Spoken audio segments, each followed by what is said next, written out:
We got it wrong, beasties. You can be morbidly obese and anorexic at the same time, and that has been proven by science. Tess Holliday, you wish. Hello, beasties, and welcome back to the channel. Tess Holliday was diagnosed with anorexia last year. If by now you still don't know who that is, don't worry, I'll tell you in a sec. Tess Holliday is a living and breathing oxymoron, and we have received that the oxy part is silent when it comes to her anorexia diagnosis. Let's look at this article from the Today's Show. I was as shocked as everyone when I learned I had anorexia.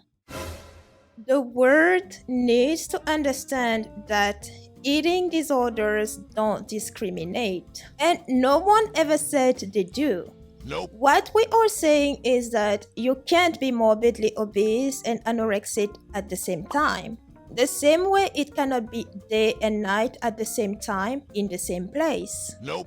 I started using food to cope after my mother was shot when I was 10 years old. And we're very sorry you had that happen, Tess. And I mean it. Usually, food is what people turn to cope with traumas that they're experiencing. I recently watched My 600-Pound Life for the first time, and the participants in every episode in that latest season all said they started gaining weight after coping with the sad and difficult situations that they were in at the time with food. Maybe it's past time we start teaching people, and especially children, how to live every situations in their lives rather than coping, and also teach them a better relationship with food, which will start with adults educating themselves about food and proper relationship with it. Yes. But anyway, let's move on.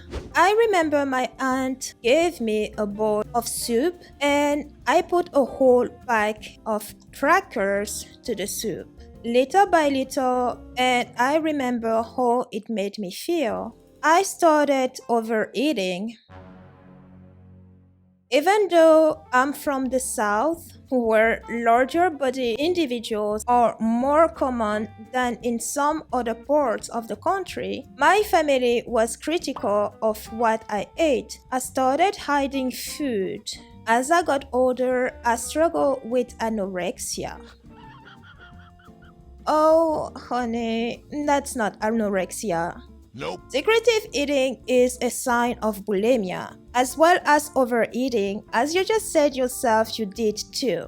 That means I don't eat, or when I do eat, it's very little. Just because what you eat looks small doesn't mean that the calories inside are small too. A regular size Twix bar is small in itself, but it is also worth 120 calories. This sandwich I make for breakfast is relatively small, but it is worth 300 calories as made. So, small means nothing in itself, and even less so when it is that small food that made you this big. Or sometimes it's one large meal a day.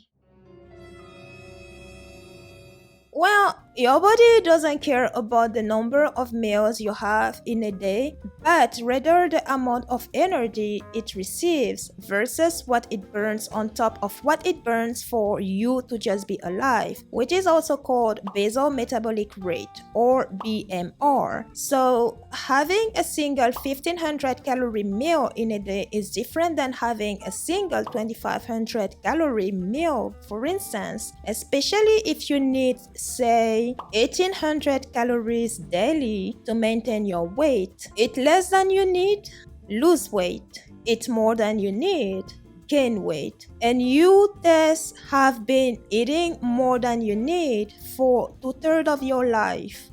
You are not anorexic. Nope. My dietitian, Anna Sweeney, first brought it to my attention. She told me, I'm not licensed to diagnose you, but if I could, I would diagnose you with anorexia nervosa. What? No! Alright. First of all, there you have it, besties. Anna Sweeney, shut the f up. You're not qualified to diagnose anyone, as you said yourself. But you still did and got it wrong. Stay in your lane. Who even is this Sweeney lady? Well, let's figure it out because they provided a link to whatever it is going to take us. Okay, Instagram. Alright. So, she is an Instagram dietitian, one who put fame and following before reason, and she is on the health at every size bullshit wagon. And if that's her on the picture right there, she doesn't look obese. She probably also tells her followers that it's okay to be obese, and those who are obese and morbidly obese, it's not their fault as they were born that way. That's so wrong to even think about because no one is born obese. So, like all scammers, she probably says things like, do as I say, not as I do type of things. You'd say anything the fat acceptance community wants to hear, and regardless of your body size, you'd be praised as long as you agree with their bullshit. Oh, and you can use your disability to infiltrate them too. And it will probably make it even easier. It sounds disgusting, but tell me it's not happening ever or even here. But to come back to Tess, of course she ran with it because she's a glutton and an addict. And like all addicts, any excuse to support their addiction and paint them on a better light is golden. Tess Holliday is morbidly obese because she eats more than she needs, even to this day. Yes. Tell me she's bulimic and I will maybe shut the f up. Maybe. But to claim that she's anorexic is not just reckless and ridiculous, but it is also hurtful and disrespectful to the eating disorder community and anyone living with anorexia. I'm equally qualified to diagnose Tess Holliday as her so-called dietitian Anna Sweeney is, and my diagnosis is that Tess Holliday is indeed suffering from disordered eating, but not eating disorder. Nope. And if she has an eating disorder, it's not anorexia but bulimia. And even a bulimia diagnosis will be wrong because she doesn't hide the big quantities of food that she shoved down her throat. And as far as we know, she doesn't purge. And to even be diagnosed with bulimia, one would need to go through physical testing as well, not just dogs and glances. Same with an anorexia diagnosis, which Anna Sweeney did not perform. Nope. But Tess Holliday still rode with it for attention and clout. She referred me to a psychologist who confirmed the diagnosis. If that's true, then that psychologist is not a licensed one either because again, it takes more than talking to diagnose an eating disorder. My guess is that at best, the psychologist told Tess Holliday that she has disordered eating, which is not the same as eating disorder. Nope. Eating disorders are mental illnesses. Disordered eating is not.